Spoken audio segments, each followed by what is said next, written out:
My cheating ex-wife just found my Reddit post about her. Now she's desperate to find me. I never expected my life to take the turn that it did. But looking back, maybe I should have seen the signs. Maybe I should have noticed the little things, the late nights, the way she picked fights over nothing, the emotional distance. But when you trust someone, really trust them, you don't look for betrayal. And that's exactly how I got blindsided.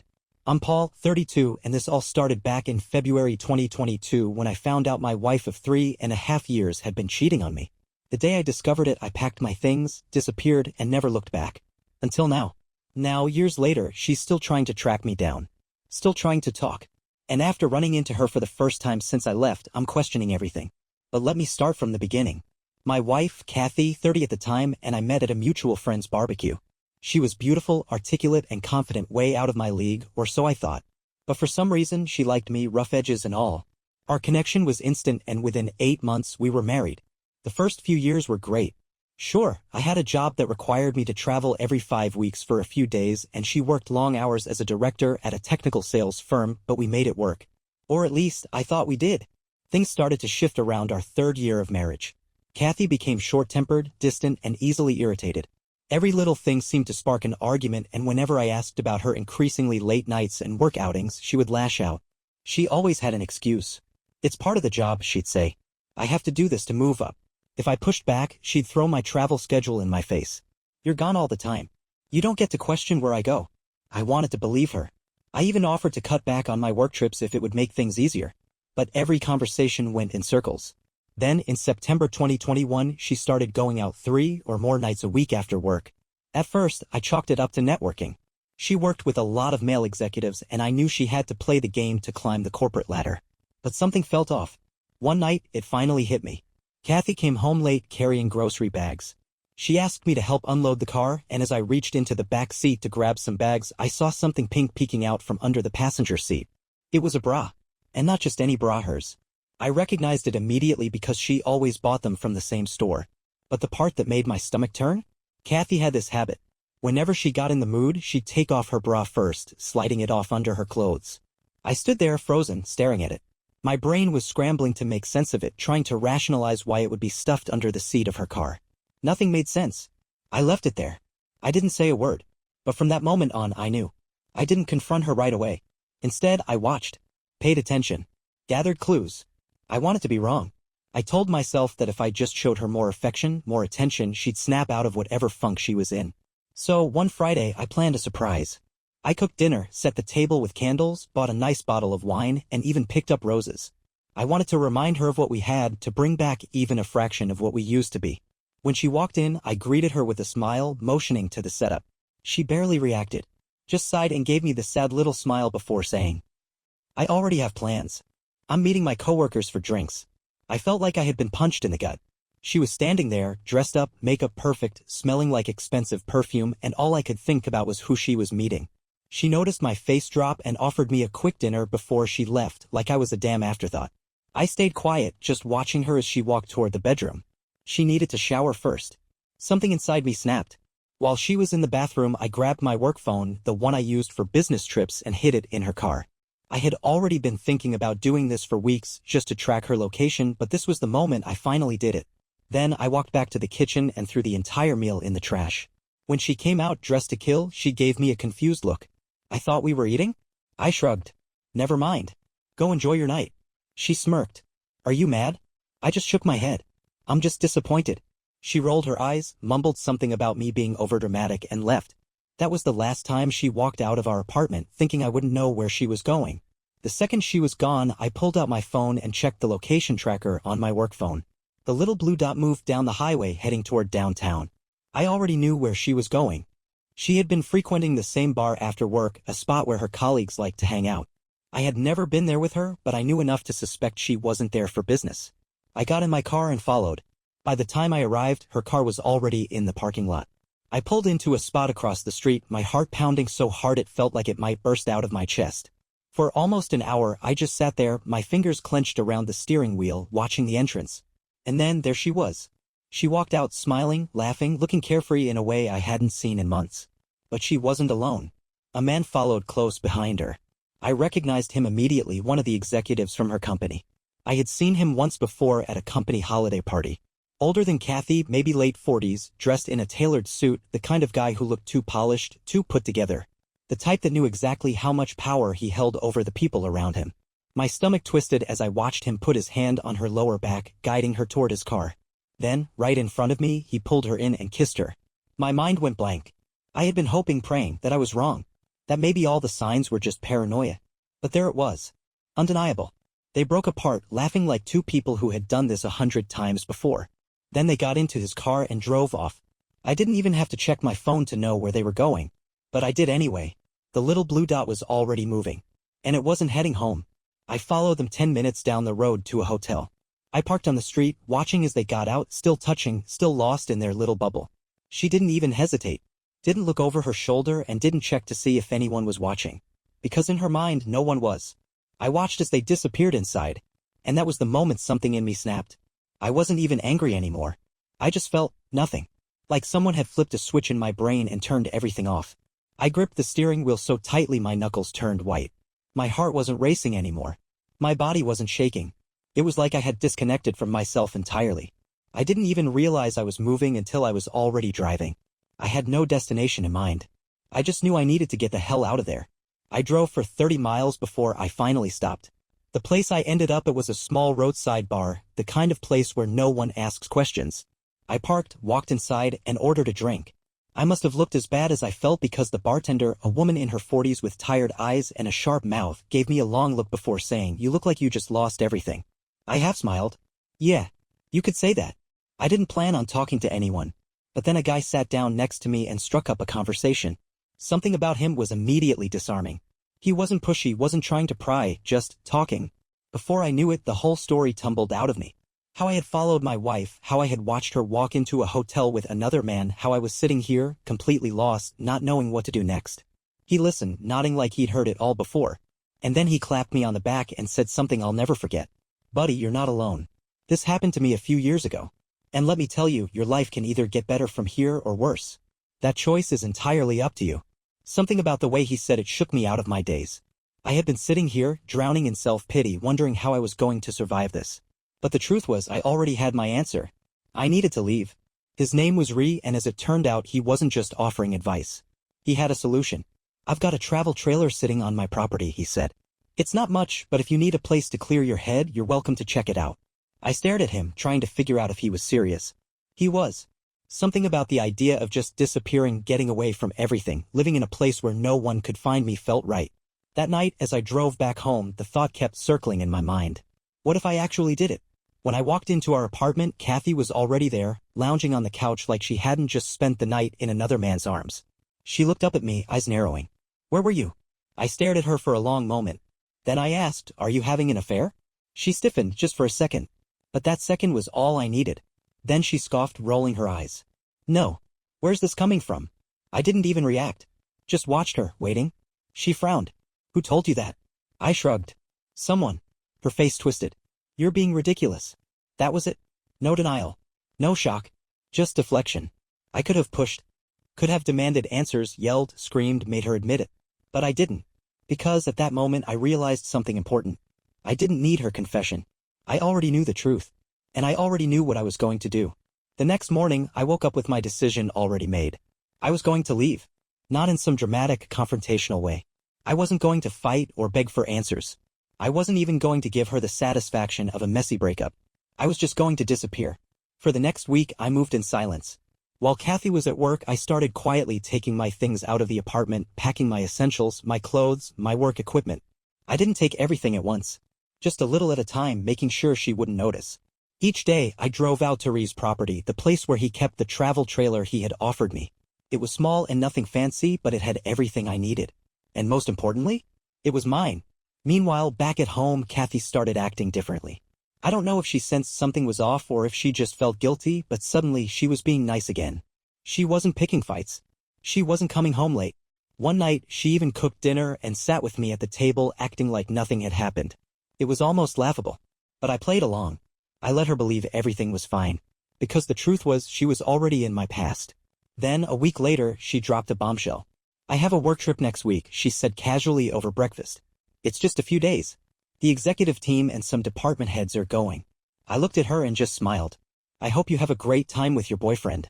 That got a reaction. Her face darkened, her jaw tightening. What the hell is that supposed to mean? I didn't answer. I just kept eating. She started pushing, trying to pick a fight, but I wasn't interested. I had already won. She just didn't know it yet.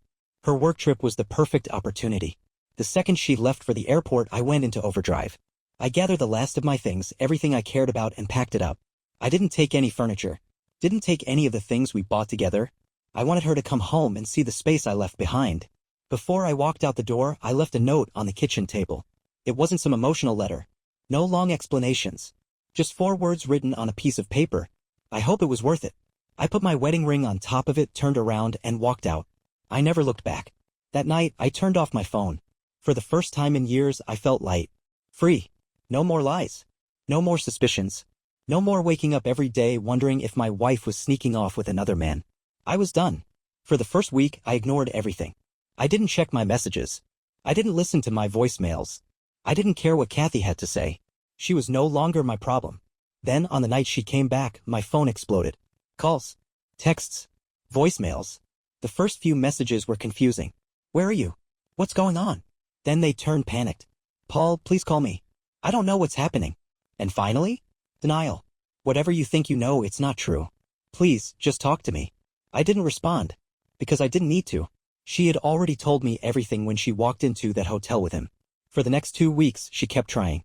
The messages got more desperate, shifting between apologies and accusations. One moment, she was begging me to come back. The next, she was calling me a coward for ghosting her. Then, finally, after days of ignoring her, she sent the message that changed everything. I'm sorry. I was involved with someone from work. But it meant nothing. I got caught up in things and I made a mistake. I was going to end it. There it was. Her confession. The thing I had been waiting for. And somehow it just made me hate her more. Because she wasn't sorry she cheated. She was just sorry she got caught. I never replied. I changed my phone number the next day. And just like that, Kathy was gone from my life. Or at least, that's what I thought. But years later, she came looking for me. For a long time, I thought I was free. I built a new life for myself, one without Kathy, without the lies, without the weight of betrayal hanging over my head. I stayed at Ree's property, living out of the travel trailer, and for the first time in a long time, I felt at peace. I took up running again, spent my mornings out on the trails, breathing in fresh mountain air, feeling my body wake up in ways it hadn't in years. And most importantly, I never looked back. Kathy, on the other hand, never let go. At first, her attempts to reach me were pathetic. I had changed my number, blocked her on everything, disappeared without a trace. But she still tried. She called my family members, the ones I barely spoke to. She emailed me from different addresses when she realized I wasn't responding. Then, when none of that worked, she finally gave up. Or at least I thought she did. June 2022. Out of nowhere, I got an email from her. I've retained a lawyer. I'm filing for divorce. I had been waiting for that message since the moment I walked out the door. I sent her the simplest reply possible. Okay, sounds good. No anger, no begging, just acceptance. That must have pissed her off, because she flooded my inbox with messages demanding that I meet up with her to talk. She wanted closure. I didn't care, so I ignored her. A few weeks later, she sent another email. If you agree to an uncontested divorce, I'll leave you alone. That was the best deal I had ever been offered. I agreed. By the end of the year, we were officially divorced. And that should have been the end of it. But Kathy wasn't done. I never saw her again after I left. Never had to sit across from her in a lawyer's office. Never had to hear her excuses in person. For a few months, I still thought about her sometimes. It wasn't love. It was just residual pain. The kind that sneaks up on you when you least expect it. Like when I'd be out at a restaurant and hear a song we used to listen to. Or when I'd be driving and, for a split second, forget that I didn't have a home to go back to anymore. But as time passed, those moments faded. And eventually, I stopped thinking about her altogether. 2024. It had been 2 years since I last heard from Kathy. By then, my life had completely changed. I was still living in my trailer, still loving the peace of the mountains, still keeping my world simple. Then one day, I ran into a mutual friend from my old life. We were catching up, swapping stories, when out of nowhere, she dropped a bombshell. Oh, by the way, I saw Kathy a few weeks ago. She's not doing great. I didn't react, didn't say anything. She took my silence as an invitation to keep talking. She told me she still thinks about you, that you're the one that got away. If she ever got the chance, she'd try to win you back. I laughed. Couldn't help it. Kathy, the woman who had destroyed our marriage, who had cheated on me without hesitation. Now, suddenly, she regretted it? I wasn't buying it. People like Kathy don't regret what they did. They only regretted what they lost. I brushed it off. Didn't think much of it. But a few months later, Kathy made her next move. And this time, it wasn't through an email. This time, she showed up in person. It was a random Saturday morning when I saw her for the first time in years. I had just stepped out of a coffee shop, heading toward my truck, when I heard it. Paul, my body went stiff. I turned my head slowly, heart pounding, and there she was, standing across the street, waving at me like we were old friends. For a moment, I just stared at her, too shocked to move. Then, before I could react, she was crossing the street, heading straight for me. I didn't know what to do. I felt trapped like a cornered animal. And for the first time in a long time, I panicked. Kathy reached me in seconds. She looked almost same. Same blonde hair, same confident stride, same damn smirk like she thought she still had some kind of hold over me. But there was one difference. Her eyes, they weren't smug. They weren't victorious. They were pleading. I didn't let her get close. I stepped back, holding my hands up to stop her. She froze, hurt flashing across her face. Paul, I've been looking for you. I stayed silent, jaw clenched. She swallowed hard, shifting awkwardly. I heard you moved out here. I wanted to see you. I wanted to laugh. Wanted to ask her if she thought this was some kind of romantic movie reunion. But instead, I just exhaled sharply. Why? Her lips parted like she had a million things to say but no idea where to start. Finally, she settled on. Can we talk? I didn't want to. I wanted to walk away, get in my truck, and leave her standing there. But I also wanted to hear the excuses, to hear her say out loud what I already knew. So, against my better judgment, I nodded. Fine, but not at my place. She seemed disappointed by that, but she didn't push. Instead, we found a small bench outside a shop at the end of the block and sat down. For a while, neither of us spoke. Then she finally blurted it out. I'm sorry. I let out a humorless chuckle. For what? She flinched, rubbing her hands together like she was nervous. For everything. I didn't say anything, just waited. She kept talking, her words tumbling out in a desperate rush. How she never intended to cheat, how she got caught up in office politics, how her affair partner had manipulated her with his status and power.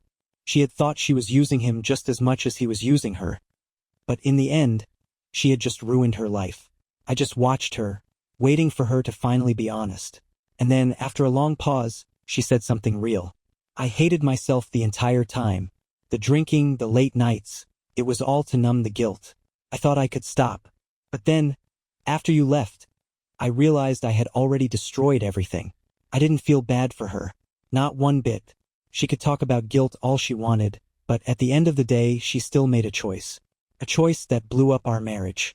She let out a shaky breath. I know you won't believe me, but I wanted to tell you. I wanted to come clean. I tilted my head. You mean before or after I caught you? She had no answer for that. The more she spoke, the more ridiculous it became. She tried to paint herself as a victim, saying she had been drawn into something she didn't fully understand, that she had made a mistake. But she never stopped loving me. And the kicker? She wanted to try again. I know we're divorced, but maybe we can start over. Just clean slate. Maybe even move somewhere new together. I almost burst out laughing. She wasn't sorry. She wasn't even fully admitting to what she did. She was just regretting the outcome. That's when I finally lost my patience. You really think you can just waltz back into my life and wipe away everything you did? That I'm just going to forgive you because you suddenly feel bad? Her eyes widened. Paul, No, my voice was firm, final. You killed this marriage. The second you stepped out on me, you ended everything we had. And now you want to fix it because you realize what you lost. She started crying. At that moment, I felt nothing. No satisfaction. No pity. Just annoyance that I was even wasting my time on this conversation. Through her tears, she grabbed my arm, desperate. Please, just give me a chance to prove that I still love you. Pulled away. Love? I scoffed. If you loved me, you wouldn't have cheated. You don't love me, Kathy. You love the idea of me. The version of me that still cared about you. She sobbed harder. You don't understand. I understand perfectly. I leaned in, lowering my voice so only she could hear. If I had done to you what you did to me, would you forgive me? She hesitated. Just for a second. And that was all I needed. I stood up. I think we're done here. She grabbed my hand, pleading, but I just shook her off. She begged me to see her again, to give her another chance. I refused. Then she asked for my phone number. I laughed. Yeah, that's not happening. Before I walked away, she looked up at me, tears still streaming down her face. And then she said it. The last thing I ever wanted to hear. I'll wait for you, Paul. No matter how long it takes. I didn't react. Didn't give her any more words. I just turned around and left. That should have been the end of it. But Kathy wasn't done yet. Not by a long shot. I didn't look back as I walked away from her. I thought that was it. That she'd finally accept that we were over and move on. But Kathy had never been the type to let go of something she thought she still had a chance at. For the next several weeks, she started sending emails. At first, they were soft, apologetic. I just want to talk. I miss you. Can we meet up? I know I messed up, but I don't want to lose you forever. I ignored every single one. Then, when I didn't respond, the emails started to change. She got frustrated, angry. You're a coward for not facing me. I deserve closure, Paul. The least you can do is talk to me. I guess you never really cared about us. That one almost made me laugh. I never cared. She was the one who threw everything away, and now she was mad at me for not giving her more attention? I deleted her emails without reading them. Then, finally, she sent one last message. It was different from the others. Short, straight to the point. I'm moving. I accepted a job in another state. I was hoping you'd come with me.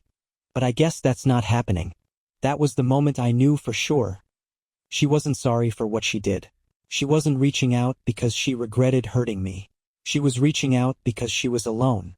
She had burned everything down and was looking for a lifeline. And when she realized she wasn't going to get it from me, she cut her losses. That was the last email I ever got from her. And honestly, felt like winning. I kept living my life.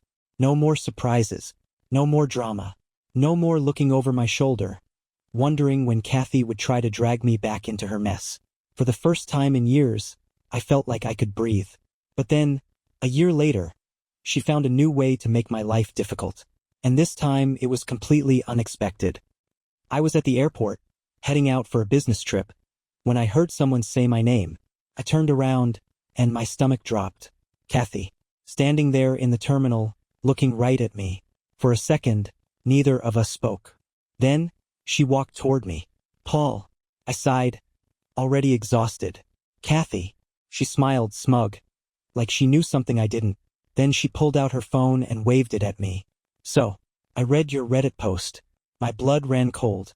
I stared at her, my brain scrambling to process what she had just said. Did she read my Reddit post? How? I never used my real name. Never gave enough details for her to trace it back to me. But then it hit me. Someone sent it to her. I felt my jaw tighten. Kathy smirked. A mutual friend showed it to me. Can you believe that? I had no idea you had so much to say about me. I stayed quiet. There was nothing to say. She tilted her head, watching me like she was expecting some kind of reaction. When I didn't give her one, she let out a humorless laugh. You put everything out there, huh? Made sure everyone knew what a horrible person I am. I exhaled sharply. I didn't name you. I didn't even expect you to find it. She rolled her eyes. Right? Because that makes it better. I crossed my arms. Why are you here, Kathy? She took a step closer, lowering her voice. Because I wanted to see you one last time before I leave. I figured if I couldn't get you to respond to my emails, maybe this would get your attention.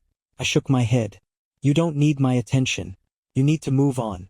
She flinched, just for a second, before forcing a tight smile. I have moved on. She hesitated. I just wanted to talk before I go. I sighed. I didn't owe her anything. But I also knew if I didn't shut this down properly, she'd keep looking for reasons to reach out. So I nodded. Fine, but make it quick. We found a quiet spot near one of the empty gates. She sat down across from me. playing with the ring she still wore on a chain around her neck. That threw me for a second. I hadn't thought about my wedding ring since I left it on the table years ago. I had walked away without a second glance. But Kathy? She had been holding on to hers. She caught me looking and gave me a small smile. I never wanted to take it off. I ignored that. Say what you need to say, Kathy. She let out a slow breath. I know you'll never forgive me. I know I don't deserve it. She swallowed hard. But I still love you. I sighed. Kathy. She shook her head. Just let me say it. I let her talk. She said everything I expected her to. That she regretted what she did. That she thought about me every day. That she wished she could take it back. But none of it mattered. Because at the end of the day she still did it. And no amount of regret would change that. I let her finish. Then, when she finally fell silent, I leaned forward, meeting her gaze. You keep saying you love me. But if you did, you wouldn't have cheated. She opened her mouth. But I cut her off. You didn't love me. You loved how I made you feel. And now that it's gone, you miss it. Tears welled up in her eyes. Paul, please. No, I shook my head. This is over. It was over the second you walked into that hotel with him. You just didn't realize it yet. She covered her face with her hands, her shoulders shaking. And for the first time in a long time, I felt something for her. Not love, not hate, just pity. Because she finally understood what I had known for years. There was no fixing this. After a long silence, she sniffled and wiped her eyes. I guess this is goodbye then. I nodded. Yeah, it is. She hesitated. Can I? She swallowed. Can I at least have a hug? I stood up. No. Then I turned around and walked away. I didn't look back. And this time I knew for sure. Kathy was finally gone for good. Hope you enjoyed this story as much as I do. Help this small channel grow by hitting that like button, subscribing, and sharing with your friends. Every bit of support means the world. Thanks for watching and see you in the next one.